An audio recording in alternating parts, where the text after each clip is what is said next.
سے اندازہ لگائی حضرات سرکار غوث پاک رضی اللہ عنہ بغداد پہنچے اور تمام علوم سے فراغت حاصل کرنے کے بعد یہ بشارت تو آپ کو زندگی میں مل گئی.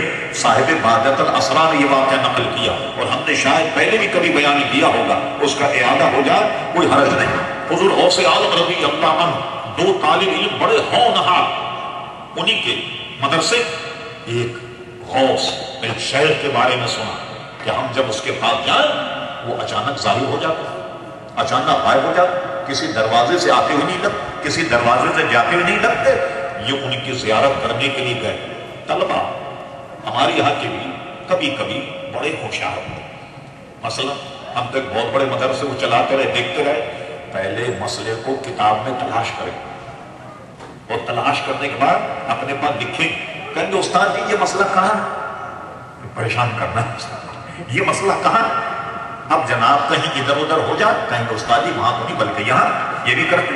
حضرت محدث کچھوٹی رحمت اللہ تعالی اعلیٰ حضرت فاضل بریلوی سے لکھتے اور انہوں نے ایک جلسے میں یوم رضا پر ایک مقالہ پڑھا اور اس میں وہ چھپا دی.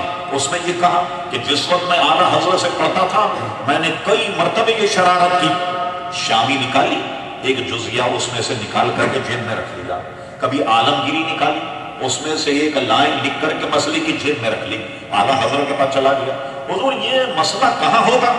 امام اہل سنت فرما شامی کی فلاں جلد فلاں صفحے پر یہ مسئلہ, یہ مسئلہ کہاں؟ فرما عالمگیری کی فلاں جلد کے فلاں صفحے مسئلہ. فرمایا میں نے کئی مرتبہ شرارت کی ان کے بطور لیکن کبھی میں کامیاب نہیں ہوا. اللہ اکبر. ایسے اللہ تبارک و تعالیٰ کے نیک بندے جو طلبہ جو ہیں شرارت تو کرتے. تو اب کیا ہوا؟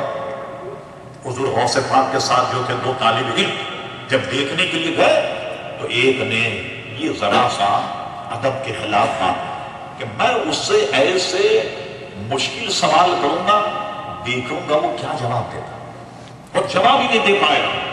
یہ اس نے تکبر غرور سے کام لیا. دوسرے نے کیا کہا, میں بھی اس شیخ کے پاس جاتا ہوں, بڑے ادب سوال کروں گا, میں دیکھوں گا کیا جواب دیتا.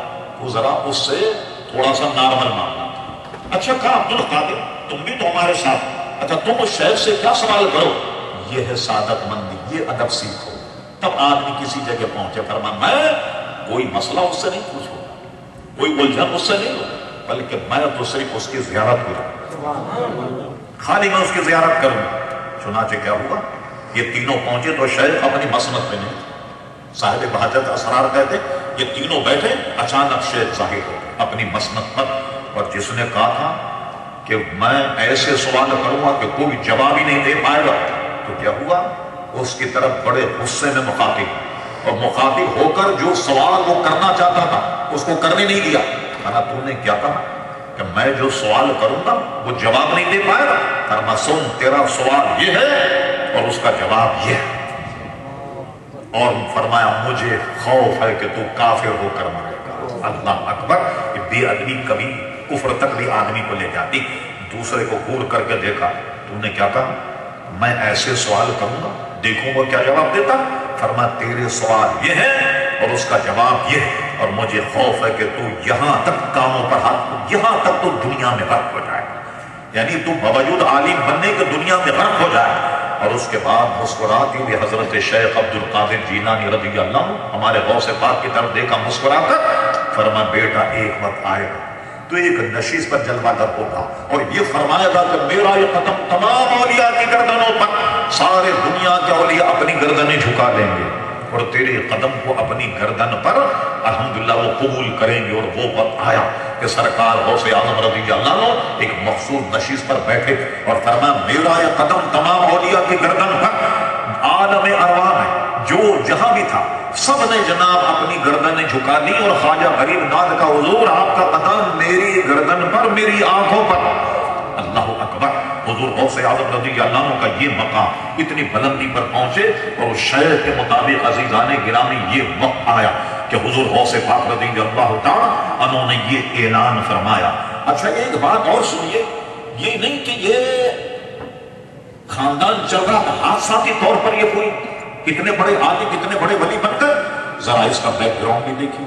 حضرت سید صالح موسیٰ جو آپ کے والد گرامی ان کا ایک نام ہے فارسی میں، اس کو کہتے ہیں کہ جنگی دوست۔ ان کا واقعہ یہ، وہ ایسے با کمال و با جلال آدمی تھے کہ تبلیغ اور لوگوں تک پہنچانے میں کبھی بھی تردد نہیں کرتے۔ کوئی آدمی ناراض ہو جائے،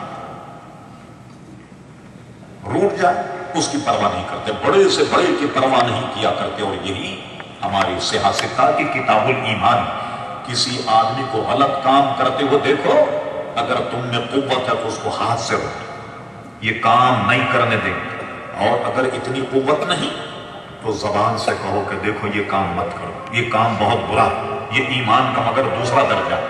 اور نہ تم ہاتھ پکڑ کر کے روک سکتے، نہ زبان سے منع کرو، اور دونوں پر قادر نہیں، اس کو دل سے برا جانا، یہ کام خراب ہے، اس کو دل سے برا جانا۔ اور اگر جس کو دل سے بھی برا نہ جانا جائے کسی برے کام کو، سمجھ دے کوئی ایمان کے کسی درجے میں بھی نہیں۔ اللہ تعالیٰ اس آفت سے ہم مسلمانوں کو بچائے، کم سے کم دل سے تو برا جانا، جو برا کام تبلیغ نہیں کر سکتے، منع نہیں کر سکتے، دل سے برا جانا۔ ان کی بزرگی کا حال یہ ہے کہ اس زمانے کا جو خلیفہ تھا، آپ جانتے ہیں کہ لوگ اس زمانے میں شراب وغیرہ سارے معاملات ہوتے، اس کے ملازمین مٹکوں میں شراب لے کر جا رہے تھے۔ حضرت سید موسیٰ ابی صالح نے جب دیکھا کہ شراب لے کر جا رہے ہیں، آپ نے سارے شراب کے مٹکے توڑ۔ آپ کا روب دبدبہ ایسا تھا کہ وہ جو ملازمین تھے شاہی، وہ کچھ بول نہیں پائے، مگر جا کر کے انہوں نے خلیفہ کو اور بادشاہ کو شکایت کی، صاحب اس لیے ہم نہیں لا سکے کہ ایک مل گیا تھا ایسا آدمی جس نے کہ سارے مٹکوں کو توڑ کے چکنا چور کر دیا، اب وہ بل بلا ہے، ارے ہمارا معاملات میں دخل دے رہا، بلا کر کے لا، سپاہی پہ بلا کر کے لا۔ حضور غوث پاک کے والد گرامی کھڑے ہو کے دربار میں کہنے لگے، یہ بتائیے یہ آپ نے کیوں کیا، کیا یہ آپ کا منصب ہے، کیا ہے آپ؟ کہنے میں محتسب ہوں۔ محتسب ہوں؟ ہم نے تو کسی کو محتسب نہیں بنا، احتساب کرنے والا، اردو سمجھتے ہوں گے میرا خیال ہے آپ نظرہ، میں محتسب کہا، تمہیں کس نے محتسب بنایا؟ اس نے کہا اس نے جسے تمہیں جس نے خلیفہ بنایا۔ اب یہ بات جب انہوں نے کہی تو نظر جھکا لی خلیفہ وقت، زانوں میں سر ڈال دیا، اور اس کے بعد کہنے لگے یہ کام آپ نے کیوں کیا؟ کہا تجھے زندگی اور آخرت کے عذاب سے بچانے کے لیے میں نے کام کیا، آخرت کی ذلت سے بچانے کے لیے کام کیا۔ اور اس کا اس پر خلیفہ پر اتنا اثر ہوا، کہنے لگے تم میری طرف سے بھی محتسب۔ حضور غوث پاک کے والد نے جواب دیا، جو اللہ کی طرف سے محتسب ہو تو بندے کی طرف سے محتسب ہونے کے کیا ضرورت؟ میں تو اللہ کی طرف سے محتسب ہوں تو بندوں کی طرف سے میں احتساب کروں، یہ سند لوں، یہ ڈگری تم سے، اس کا معنی کیا؟ بیکار کی بات، میں تو اللہ تبارک و تعالیٰ کی طرف سے محتسب ہوں۔ خلیفہ پر ایسا روب دبدبہ ہوا کہ عام ان کو اجازت مل گئی، جو برائی کوئی نظر آئے تو آپ اس کو روک دیا کریں۔ اس وجہ سے علماء فرماتے ان کا نام جنگی دوست ہو گیا۔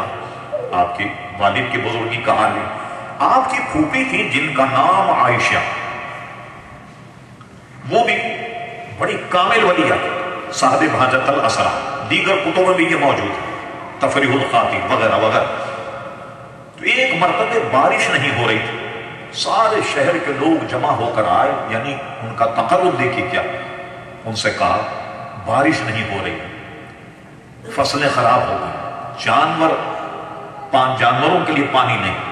آپ نے کہا کہ ایک تو یہ تھا کہ اللہ تبارک و تعالیٰ سے دعا کریں، بزرگوں کا معاملہ بھی بڑا عجیب و غریب ہوتا ہے، اللہ اکبر، وہ اپنے حالت اپنے معاملات میں مگن ہوتے۔ یہ صدیقہ حضرت عائشہ جو تھی، یہ آپ کی پھوپھی، انہوں نے کیا کیا کہ لوٹا لے کر پانی لے کر وہ یا جھاڑو لے کر کے صحن کو جھاڑو لگا، سارا صاف کر دیا، اور صحن صاف کرنے کے بعد اللہ تعالیٰ کے حضور ہاتھ اٹھا کر کہا مولا صفائی میں نے کر دی، چھڑکاؤ تو کر دے، میں نے صفائی کر دی، چھڑکاؤ تو کر دے۔